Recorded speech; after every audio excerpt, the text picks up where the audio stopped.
Paint house के बाहर कोई बहुत देर से डोरबेल बजाए जा रहा था। लगातार डोरबेल बजाने के कारण ईशाना इरिटेट हो जाती है। अरे ऐसा करो, बेल के ऊपर ही बैठ जाओ, दिमाग खराब कर दिया है। पहले से ही दिमाग खराब हो रखा था। अरे अगर पहले से ही अपने पसंद की कोरियोग्राफर को ही अपॉइंट करना था तो पेपर पर एडवर्टाइजमेंट क्यों दिया, टाइम बर्बाद कर दिया हमारा। ईशाना खुद में बड़बड़ाते हुए बोली। तभी उसको फिर से डोरबेल की आवाज आती है। वो चिढ़ते हुए बोले, एक ये है जिनकी पता नहीं कौन सी ट्रेन छुट्टी जा रही है। अरे आ रही हूँ, क्यों बेल खराब करने में लगे हो। डोरबेल की आवाज सुनकर घर में काम करने वाले सारे नौकर हॉल में आ जाते हैं। मैरी भी किचन से जल्दी से बाहर आती है। वह डोर की तरफ जाने लगती है कि तभी ईशाना उसे रोकते हुए बोली, मैरी हम जा रहे हैं, आप रहने दीजिए। ईशाना की बात सुनकर मैरी वहीं पर खड़ी हो जाती है। वहीं ईशाना जल्दी से डोर खोलती है। ईशाना के सामने एक 22-23 साल की लड़की आंखों पर ब्लैक चश्मा लगाए खड़ी। वो अपना चश्मा उतारकर ईशाना को हैरानी से ऊपर से नीचे तक देख रही थी। वहीं इधर दिव्यांश एक जंगल में खड़ा था। उसके सामने एक जली हुई फैक्ट्री थी जिसे वो बेइंतहा घूर रहा था। दिव्यांश अपने गॉगल्स को निकालते हुए अपने कोल्ड लुक में विराट से बोला, तुमको पूरा यकीन है कि हम सही जगह पर आए हैं? यस चीफ, हमारे खबरियों ने हमें यहीं का पता दिया था और मुझे पूरा यकीन है कि हम सही जगह पर हैं। वो हमें अंदर चल के पता चलेगा। वो सब तो ठीक है चीफ, पर आप ये हर बात पर हम क्यों बोल रहे हैं? यहाँ आपके और मेरे सिवा कोई नहीं है। हमारे गार्ड थोड़ी देर में आएंगे। विराट की बात सुनकर दिव्यांश उसको एकटक देखता है। दिव्यांश के ऐसे देखने से विराट थोड़ा झेप जाता है। वो हड़बड़ाहट में बोला, क्या हुआ चीफ, आप मुझे ऐसे क्यों घूर रहे हैं? तुमने कभी किसी को पसंद किया है? दिव्यांश उसे बेइंतहा घूरते हुए बोला। विराट थोड़ा शर्माते हुए बोला, अभी तक तो नहीं चीफ, कोई मिली ही नहीं जो विराट जायसवाल को पसंद आए। दिव्यांश बहुत स्वैग में अपने शेड लगाता है और आगे जाते हुए बोला, इसका मतलब तुम अभी बच्चे हो। हम भी बच्चे को अपना सेक्रेटरी रख लिए, कोई बात नहीं, बहुत जल्दी अपनी ये गलती सुधार लेंगे। विराट को उनकी बात समझ नहीं आती है। वो अपनी गर्दन को रगड़ते हुए बोला, बच्चा वो भी मैं? गलती सुधारेंगे, पर कैसी गलती? विराट को थोड़ी देर बाद समझ आता है कि दिव्यांश क्या बोल रहा है। वो उसके पीछे भागते हुए बोला, चीफ आपने बच्चा किसको कहा? चीफ आप कहीं मुझे नौकरी से निकालने के बारे में तो नहीं सोच रहे हैं ना चीफ?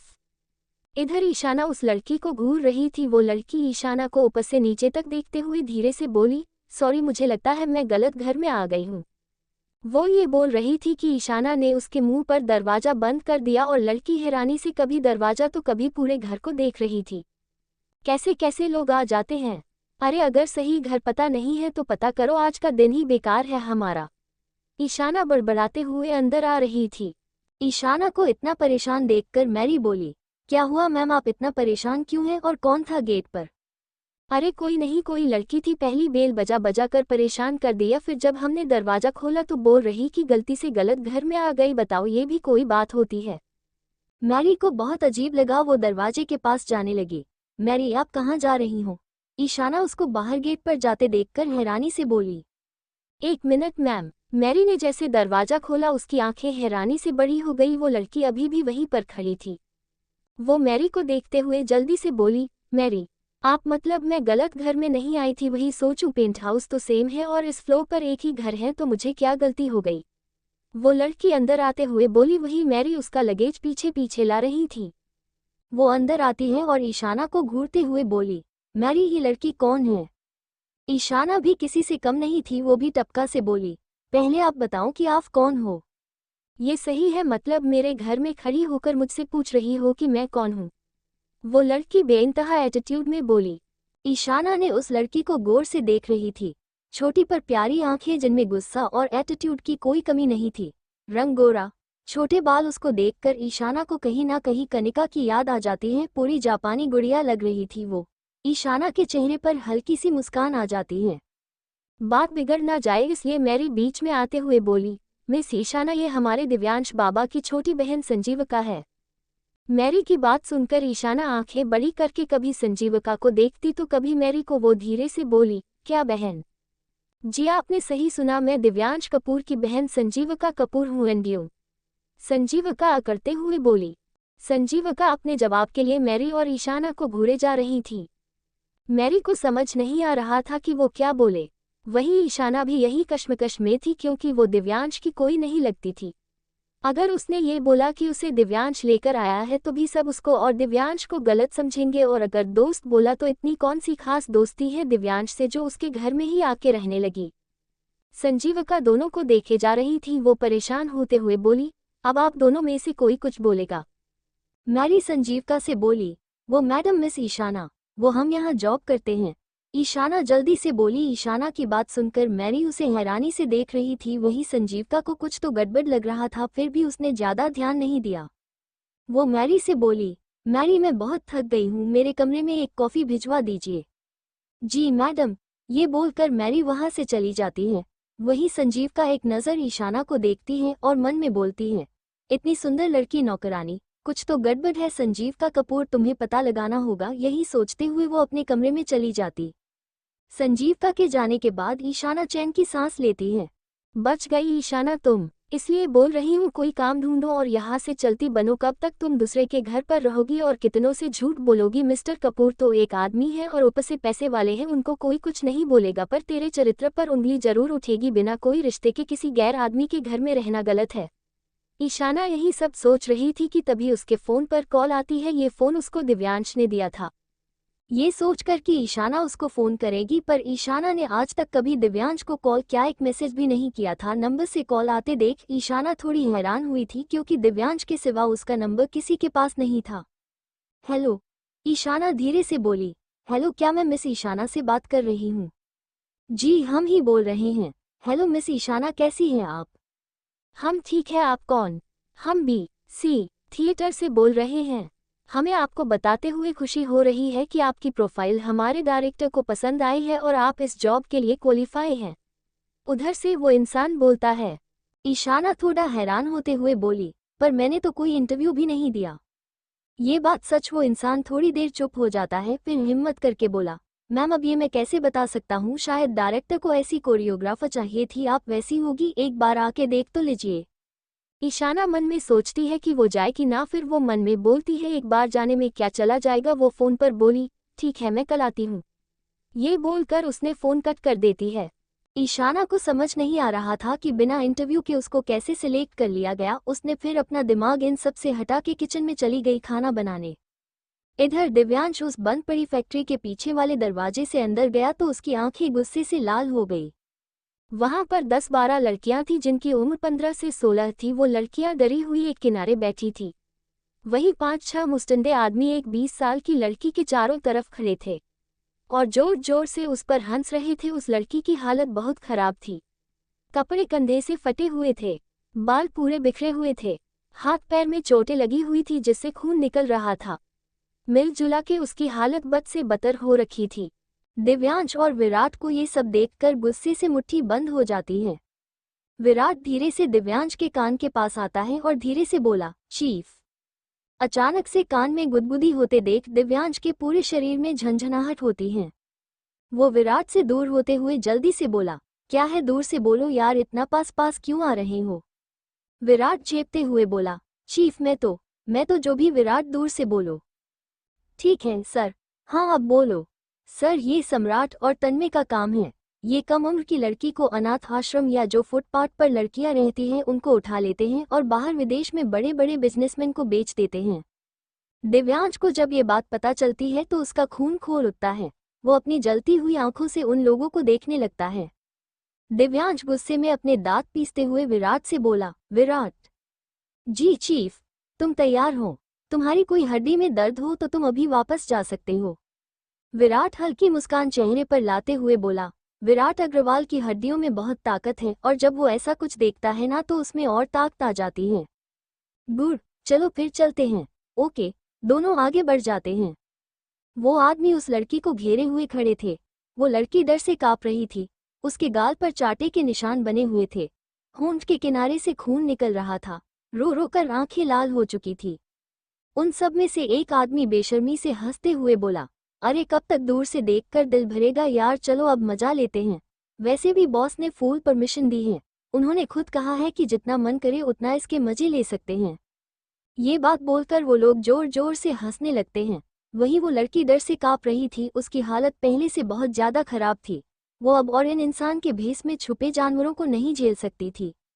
उसको एहसास होने लगा था कि कुछ देर बाद ये जानवर उसकी क्या हालत करेंगे। यही सोचते हुए वो जोर से चिल्ला देती है, जिसे सुनकर वो आदमी और तेज से हंसने लगते हैं। वो लोग उस लड़की के पास आ रहे थे, वहीं वो लड़की अपने पैर पीछे कर रही थी। उसके शरीर में ताकत नहीं थी कि वो इतने आदमियों से लड़ पाए। वो ना में गर्दन हिलाते हुए पीछे हो रही थी। तभी एक आदमी अपना हाथ आगे बढ़ाता है। ये देखकर वो लड़की अपनी आंखें कसकर बंद कर लेती है। तभी एक जोर से चिल्लाने की आवाज आती है। वो लड़की जल्दी से अपनी आंखें खोलती है और जब सामने देखती है तो वो आदमी जो कुछ देर पहले उसके पास आ रहा था वो बेतहाशा दर्द से चिल्ला रहा था। वो जमीन में पड़ा अपने हाथ को पकड़े था जिसमें से खून की धारा निकले जा रही थी। वो लड़की हैरानी और घबराहट से उस आदमी को देख रही थी। वो जल्दी से अपने मुंह पर हाथ रख लेती है। वहीं उन बच्चियों का हाल भी कुछ उस लड़की जैसा था। गैंग के लोग गुस्से से सामने देखते हैं जहां से उस आदमी को गोली लगी थी। सामने दिव्यांश और विराट खड़े थे। विराट ने गन पर हल्की सी फूंक मारनी और पीछे खोस ली। विराट, दिव्यांश उन लोगों को बुरी तरह से घूरते हुए बोला। जी चीफ, चलते हैं फिर गंदगी साफ करते हैं। Yes chief. दिव्यांश और विराट उन आदमियों से लड़ाई करने लगते हैं। वही वो बच्चियां और वो लड़की किनारे खड़ी डर से उन लोगों को देख रही थी। दिव्यांश और विराट के आगे को आदमी ठीक नहीं पाया था। सब जमीन में पड़े दर्द से कराह रहे थे।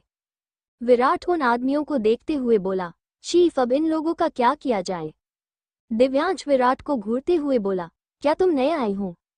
नहीं चीफ, क्या तुमको कुछ पता नहीं है कि मैं क्या करता हूँ? दिव्यांश बिना अपने चेहरे पर कोई भाव लाए हुए बोला। समझ गया चीफ, सॉरी। विराट सर झुकाते हुए बोला, आइंदा से ये गलती ना हो विराट। मुझे बार बार एक बात बोलने की आदत नहीं है, समझे तुम? दिव्यांश आगे जाते हुए बोला।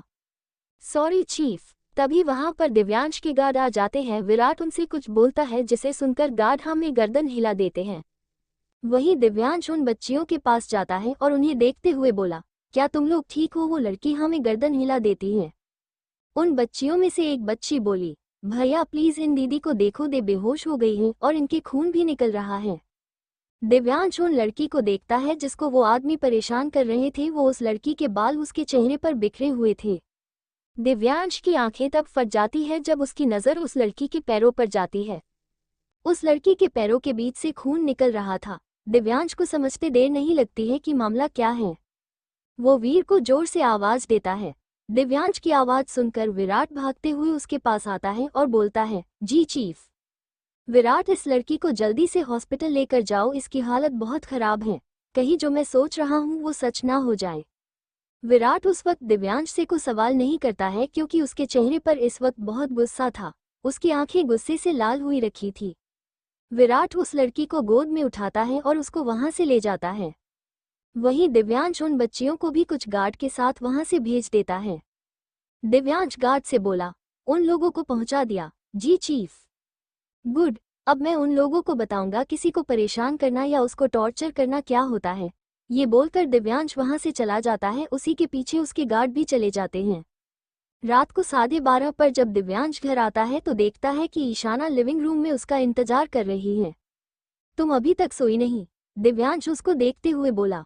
आपका इंतजार कर रही थी, ईशाना मुस्कुराते हुए बोली। पर क्यों? खाना खिलाने के लिए, ईशाना खाना गर्म करते हुए बोली। वो मैं खुद कर लेता, तुमने अपनी नींद क्यों खराब की? दिव्यांश उसको घूरते हुए बोला। इसमें नींद खराब होने वाली क्या बात है? आप इतनी मेहनत क्यों करते हैं? अगर आपको खाना ही ना मिले सही से, अच्छा जाइए जल्दी से फ्रेश होके आ जाए, खाना गर्म हो गया है, हम लगा देते हैं। दिव्यांश ईशाना को देखते हुए मुस्कुरा दिया और फिर फ्रेश होने चला गया। उसको अच्छा लग रहा था कि ईशाना को उसकी फिक्र है। कुछ देर बाद दिव्यांश डाइनिंग टेबल पर बैठे खाना खा रहा था। वो खाते हुए बोला, तुमने खाना खाया नहीं? क्यों? वो, हम आपका इंतजार कर रहे थे, सोचा आपके साथ खाएंगे, ईशाना थोड़ा शर्माते हुए बोली। दिव्यांश ने अपनी भावना ईशाना को नहीं बताई थी, वही हाल ईशाना ने भी किया था। पर दोनों ये बात अच्छे से जानते थे कि उनके दिल में कुछ ना कुछ जरूर है एक दूसरे के लिए। ईशाना की बात सुनकर दिव्यांश मुस्कुरा देता है। वो चम्मच ईशाना की तरफ करते हुए बोला, चलो मैं खिला देता हूँ। ईशाना ने बिना ना नुकुर किए दिव्यांश के हाथ से खाना खा लिया था। वही उन दोनों को खाना खाते हुए और एक दूसरे को देख देख कर ऐसे मुस्कुराते हुए देखकर वहां कोई और भी उन दोनों को घूरे जा रहा था। दिव्यांश खाते हुए बोला, जब मैं छोटा था ना और स्कूल से आता था तब मम्मी भी मेरा ऐसे ही इंतजार करती थी। उनके जाने के बाद आज इतने सालों बाद आज तुमने मेरा इंतजार किया ना तो मुझे उनकी याद आ गई। ये बोलकर वो उदास हो जाता है। दिव्यांश को उदास देखकर ईशाना उसके हाथ पर अपना हाथ रख देती है। वो दिव्यांश को देखते हुए बोली, दिव्यांश उदास मत होइए, हम हमेशा आपका ऐसे ही इंतजार करेंगे। ईशाना की बातें सुनकर दिव्यांश उसे एकटक देखे जा रहा था। वो आज बहुत खुश तक कि इस दुनिया में उसका भी कोई है जो उसका ख्याल रखता है। सुबह 6:30 बजे पेंट हाउस में सब लोगों की नींद किसी की मीठी और प्यारी आवाज से खुलती है। ओ ओ मन बसिया ओ कान्हा, रंग रसिया ओ कान्हा। दिव्यांश की नींद उस आवाज से खुल जाती है। वो आवाज को सुनता है तो जल्दी से अपने बेड पर से नीचे खड़ा हो जाता है और नीचे जाने लगता है। सीढ़ियों पर वो खड़ा हो जाता है और सामने देखता है तो एक लड़की सामने मंदिर में आरती की तैयारी कर रही थी। उसके बालों में तोलिया लगी हुई थी। पवन प्रभाती जग को जगाती, भंवरे भी करते हैं गुंजन। पंख पसारे उड़े पखीरू, सिंदूरी सिंदूरी आंगन। मंगल मंगल बेला मंगल। दिव्यांश नीचे मंदिर के पास खड़ा हो जाता है। उसी के बगल में संजीविका भी अपनी नींद से भरी आंखें मचलते हुए खड़ी होती हैं। घर के सभी नौकर भी पीछे हाथ जोड़े खड़े उस लड़की की भजन का आनंद ले रहे थे। मैरी भी उस लड़की की मंदिर में मदद कर रही थी। घर के सभी नौकर और दिव्यांश जानते थे कि रोज सुबह पूजा और आरती होती है, इसलिए उनको कोई हैरानी नहीं थी। वही संजीविका के लिए नया था क्योंकि वो जानती थी कि दिव्यांश के घर में पूजा करने वाला कोई था नहीं। जब तक माँ थी वही यही सब करती थी। उसके बाद से सुबह उठकर पूजा और आरती के लिए किसी के पास वक्त नहीं था। वो तो बाहर पढ़ने चली गई। बचा दिव्यांश, वो तो ये सब करेगा नहीं तो ये सब क्या है। सौरभ सौरभ सारभुवन, इन चरणों में फूल चढ़ाएं। आय तेरी राधा मोहन मोहन, मन बसिया ओ कान्हा, रंग रसिया ओ कान्हा। दिव्यांश प्यार से मुस्कुराते हुए सामने देख रहा था। वही संजीविका हैरानी से कभी दिव्यांश के चेहरे को देखती तो कभी सामने उसको सब समझ में आ रहा था। मैं बावरिया शुद्ध बुद्ध भूली, मुझको लागी तेरी लगन, तेरे द्वारे सांझ सकारे, तेरा नाम जपे मेरा मन। वो अब आरती करने लगती हैं। सब लोग हाथ जोड़कर खड़े हो जाते हैं। जो है मेरा सब है तेरा, तुझ पर है ये जीवन अर्पण। इन चरणों में फूल चढ़ाने, आए तेरी राधा मोहन, मन बसिया ओ कान्हा, रंग रसिया ओ कान्हा। आरती की थाली लेकर वो दिव्यांश की तरफ आए तो दिव्यांश उसको बस एकटक देख रहा था। वो और कोई नहीं ईशाना थी। ईशाना भी मुस्कुराते हुए प्यार से देख रही थी। ईशाना के भीगे बाल जिनमें से पानी की बूंदें टपक रही थी, वो देखकर दिव्यांश का मन बहक रहा था। वही उसके गोरे गाल जिस पर कोई मेकअप नहीं था, लाल गाल हो रखे थे उसके। संजीवनी हॉस्पिटल में इधर विराट वार्ड के बाहर बैठा था। वो कल रात से यही था। दिव्यांश ने उसको उस लड़की का ख्याल रखने के लिए कहा था और उसे छोड़कर जाने को मना किया था। रात से उस लड़की की हालत बहुत ज्यादा खराब थी। रात से उसको होश नहीं आया था। कुछ देर पहले डॉक्टर वार्ड से बाहर आता है और विराट के पास खड़े होते हुए बोली, मिस्टर विराट। डॉक्टर विराट से बोली। डॉक्टर की आवाज सुनकर विराट जल्दी से खड़ा हो जाता है। कैसी तबीयत है अब उस लड़की की? विराट डॉक्टर से बोले। मिस्टर विराट, मैं कैसे आपको बताऊं? डॉक्टर परेशान होते हुए बोली। जो भी बात है साफ साफ बताइए डॉक्टर। मिस्टर विराट, उस लड़की की हालत बहुत खराब है। उनको 1-2 दिन बहुत मारा गया है और टॉर्चर किया गया है, जिस वजह से। डॉक्टर ये बोलकर रुक जाती है। जिस वजह से क्या डॉक्टर? विराट थोड़ा सख्ती से बोला। डॉक्टर बोली, जिस वजह से उनका मिसकराज हो गया है। क्या? विराट हैरानी से बोला। ये सुनकर विराट को उस बच्चे और लड़की के लिए बुरा लगता है। जी मिस्टर विराट, वो 1 मंथ प्रेग्नेंट थी। डॉक्टर, क्या वो लड़की अब ठीक है? नहीं मिस्टर विराट, मिसकराज की वजह और उसे इतना टॉर्चर करने के कारण वो बहुत कमजोर है। हमने उसको अंडर ऑब्जर्वेशन में रखा है। जैसे उसकी तबीयत में सुधार आता है हम आपको जरूर बताएंगे। ये बोलकर डॉक्टर वहां से चली जाती है। इधर दिव्यांश ईशाना को देखे जा रहा था तो संजीविका थोड़ा गुस्से में होते हुए बोली, अब उसे घूरना हो गया हो तो प्रसाद ले लो। संजीविका की बात सुनकर दिव्यांश होश में आता है और झेपते हुए प्रसाद दे देता है। वही ईशाना संजीविका को देती है और संजीविका उसे घूरते हुए ताना मारते हुए बोली, मुझे नहीं पता था कि यहाँ पर नौकर घर के मंदिर में पूजा भी करते हैं। वैसे भाई आपने बहुत सर पर चढ़ा रखा है नौकरों को। संजीविका की बात सुनकर ईशाना को बहुत बुरा लगता है। वो अपना सर झुका लेती है। वही संजीविका की ऐसी बेहुदा बात सुनकर दिव्यांश उसे गुस्से में घूरते हुए बोला, तुम नौकर किसको बोल रही हो? संजीव का भाई, तुम मुझ पर गुस्सा क्यों हो रहे हो? इस लड़की से क्यों कुछ नहीं बोलते हो? ये नौकरानी होकर हमारे मंदिर में कैसे चली गई? दिव्यांश को संजीविका की बातों से बहुत गुस्सा आता है। वो उसको बताने के लिए मुंह खोलता है कि ईशाना कोई नौकरानी नहीं है। तभी ईशाना उसके हाथ को पकड़ लेती, जिसे संजीविका ने भी देखा था और उसे कुछ कुछ समझ भी आ रहा था। आखिर उसने भी इतने सालों में लोगों को पहचाना सीख लिया था। दिव्यांश ईशाना को हैरानी से देखता है तो ईशाना अपना सरना में हिला रही थी, जैसे बोल रही हो कि मत बताओ उसे कुछ। ईशाना की ऐसी हरकत देखकर दिव्यांश को गुस्सा आ रहा था। वो उसका हाथ झटक कर वहां से अपने कमरे में चला जाता है। संजीविका दिव्यांश को इतने गुस्से में जाते हुए देख रही थी। उसने ईशाना को देखा, ईशाना भी उसको एक नज़र देखा और फिर वहां से चली गई। वहीं दिव्यांश अपने कमरे में आता है। उसे बहुत गुस्सा आ रहा था संजीविका पर, और उसे ज्यादा गुस्सा आ रहा था ईशाना पर, जिसने उसे कुछ बोलने नहीं दिया। वो यही सब सोच रहा था कि तभी उसके फोन पर कॉल आता है। हेलो, दिव्यांश बोला। उधर से कुछ बोला जाता, जिसे सुनकर दिव्यांश हैरानी से बोला, क्या? मैं अभी आता हूँ। संजीवनी हॉस्पिटल। दिव्यांश विराट के पास जाता है। विराट उसको उस लड़की की हालत बताता है, जिसे सुनकर दिव्यांश की मुट्ठी गुस्से में बंद हो जाती है। विराट, चलो उन लोगों को उनकी असली जगह दिखानी है। दिव्यांश गुस्से में दांत पीसते हुए बोला। इधर ईशाना दिव्यांश के निकलने के बाद खुद भी घर से निकल जाती है। वो दिव्यांश को कुछ नहीं बताना चाहती थी, क्योंकि वो जानती थी कि दिव्यांश को पता चलेगा तो वो उसे मना कर देगा। वो ऑटो में बैठकर वो उसे बीसी स्टूडियो चलने को बोलती है। बीसी स्टूडियो जाना मानी जगह थी, इसलिए उस ऑटो वाले को ज्यादा दिक्कत नहीं होती है। कुछ देर बाद ईशाना उस स्टूडियो के बाहर थी। वो खुश होते हुए अंदर जाती है। अंदर जाके वो रिसेप्शन पर जाती है और मुस्कुराते हुए बोली, हेलो। उसकी बात सुनकर वो लड़की ईशाना को देखने लगती है। आप तो कल भी आई थी ना? वो ईशाना को देखते हुए बोली। जी, मुझे यहाँ से फ़ोन आया था। मुझे कोरियोग्राफर के लिए अपॉइंट किया है। ईशाना उसको देखते हुए बोली। ओके, आप थोड़ा इंतजार कीजिए तो पूछ कर बताती हूँ। वो लड़की फ़ोन उठाते हुए बोली। ईशाना वहीं रखी कुर्सी पर बैठ जाती है। वो लड़की फ़ोन पर बोली, सर वो आ गई हैं। फ़ोन उस पार से कुछ बोला जाता है, जिस पर वो लड़कियों के सर बोल देती है। वो ईशाना को बुलाती है और बोलती है कि वो सीधे जाके राइट मुड़ जाए, वहीं पर सर का ऑफिस है। ईशाना मुस्कुराते हुए उसे थैंक यू बोलती है और वहां से चली जाती है। वहीं वो लड़की ईशाना को देखते हुए अपना सरना में हिला देती है और मन में बोलती, पता नहीं कितनी लड़कियां इस आदमी के चंगुल में आएंगी। बेचारी कितनी सीधी सादी हैं। ईशाना जल्दी से ऑफिस के अंदर जाती है, जहां सामने बड़ी सी स्टडी टेबल रखी थी और उसी तरफ एक आदमी अपनी कुर्सी वॉल की तरफ मुंह किए था। उसकी पीठ ईशाना की तरफ थी। इधर दिव्यांश की गाड़ी एक बड़े से मेंशन के बाहर खड़ी होती है। पहले गाड़ी से बाहर विराट आता है, जो जल्दी से कार के पीछे वाली सीट का गेट खोलता है। दिव्यांश गाड़ी से बाहर आता है। उसने आंखों पर शेड लगाए थे। वो अपने आंखों से शेड निकालता है।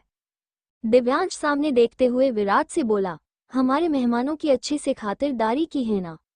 जी चीफ, विराट सर झुका कर बोला। विराट की बात सुनकर दिव्यांश के चेहरे पर शैतानी मुस्कान आ जाती है। उसकी आंखें आज पहले जैसी नहीं लग रही थी। उन आंखों में आज एक आग सी जल रही थी, गुस्से नफरत की आग। उसका चेहरा पूरा सफेद हो गया। दिव्यांश इस वक्त बिल्कुल अलग लग रहा था।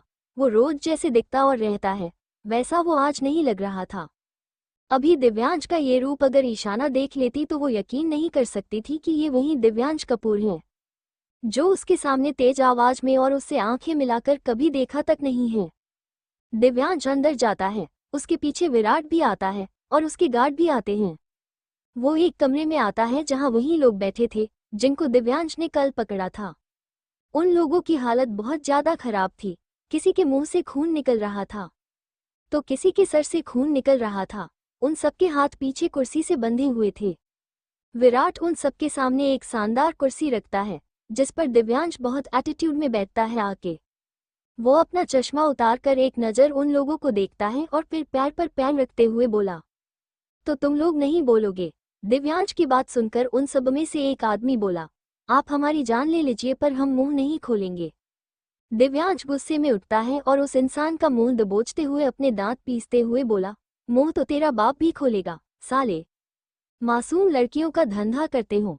तुम लोगों को तो ऐसी मौत दूंगा जिससे तुझे फिर से जन्म लेने में भी डर लगेगा। दिव्यांश कपूर नाम है मेरा, ना गलत करता हूँ, ना गलत होने देता हूँ, और गलत देखता हूँ। अगर मौत नहीं चाहते हो तो बता दो इस रैकेट में कौन कौन शामिल है।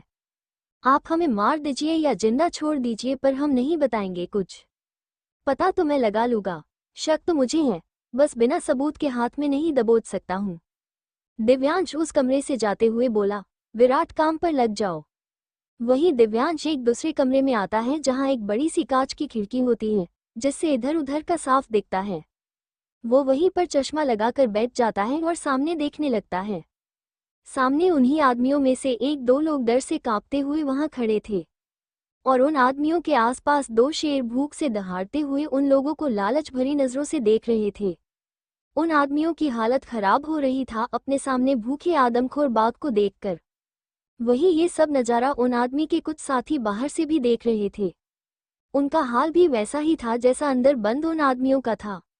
वो अपनी जान की भीख मांगते हुए बोले, भगवान के लिए हमें छोड़ दो, हमें जाने दो, हमें कुछ नहीं पता है। वहीं दिव्यांश उन दोनों की बातें सुनकर शैतानी मुस्कान चेहरे पर लाते हुए बोला, भगवान ने भी हिरण्यकश्यप का नाश करने के लिए नरसिम्हा का अवतार लिया था। उस भगवान के लिए भी मैं तुम लोगों को नहीं छोड़ूंगा। तुमने उन मासूम बच्चियों को छोड़ा था, अरे उनको तो पता भी नहीं था कि उन सबके साथ क्या हो रहा है और क्या होने वाला है। आज तुम लोगों की बारी है, कुछ दिन बाद तुम्हारी गैंग के सभी लोग ऐसे ही मरेंगे। मैं उन सबको ढूंढ निकलूंगा जो इस घटिया काम में शामिल है। उनको खुद की जान लेने की भीख न मंगवाए। तो मेरा नाम भी दिव्यांश कपूर नहीं। इस वक्त दिव्यांश की आंखों में नफरत और खून चाह हुआ था। वो इतना गुस्से में था कि अगर उसके सामने कोई आ जाए तो वो उसको भस्म करने की ताकत रखता था। आगे जानने के लिए सुनते रहिए तू मेरी मोहब्बत हो।